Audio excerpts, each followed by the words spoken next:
From here, we want to take our diffuse map and generate our other maps, which should be pretty easy to do. We can just make sure to create them on top of the diffuse map so everything lines up properly. But making a reflection map and a bump map is probably just a simple layers adjustment, or levels adjustment, I should say. If you go to Layer, New Adjustment Layer, Levels, you can see that creates a new level here, or a new layer here with levels adjustments in it. And all we need to do, actually we do need, first let's do this. So our diffuse is here, and we can select it all and do Control G minus the background. So select everything but the background and say Control G and name it diffuse. And then we can use our handy command Control Alt Shift E and jump everything to a new layer. So it just basically took everything in that folder, collapsed it, and made a new layer out of it. And now we will take this and desaturate it, and then we'll do our levels in order to get our reflection map first. We'll do that. So reflection map should be around, well, what we want to do is get some of those deeper grains in the wood to reflect less and get the tabletop to reflect a lot more. So we want to get a lot of contrast in there to kind of differentiate between those two areas. But then we don't want it reflecting like a mirror, which this wood right now, because it's bright white, let's try and get like this. So it's all about just getting the levels correct. I think right about there, and then take your overall white output and bring it way down, so that the maximum reflection is gray now instead of white. And that should be a good start for us on the reflection map. Yeah, that's pretty good.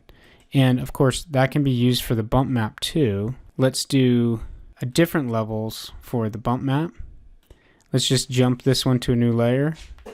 Control J and turn this one off.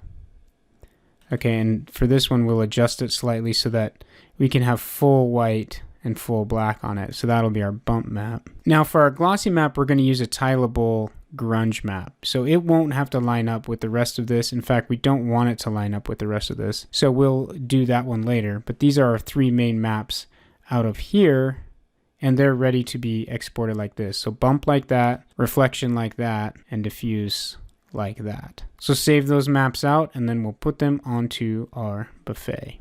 One other thing I should note is that in the newer versions of Photoshop, including this one that I'm using, you can actually generate a bump map by going to Filter, 3D, Generate Bump Map, and a normal map. Bump map is what we're going to use here, and you'll see it'll bring up a little sphere and show us how much bump is going on right there. Okay, so that actually looks significantly different than what we generated.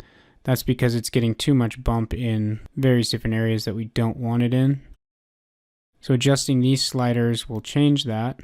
So that's the low, the high slider. So we want a lot more detail in the high areas. Yes. We want a lot less bump, like that maybe. The scale we want down. Blur we want to be very little, 0.2. Okay, so with this particular texture, I don't think this bump map worked very well, and we could tweak that more and more. But a lot of times it is quite useful. What I don't like about this one is that I lose all the fine detail of that little tiny grain. So that's no good in this case. But that tool is very useful very often, so it's nice that they've added that. And actually the normal tool is actually quite useful too if you're exporting to VR or a real-time engine of any kind, things like that. So keep those in mind as additional tools that you can use.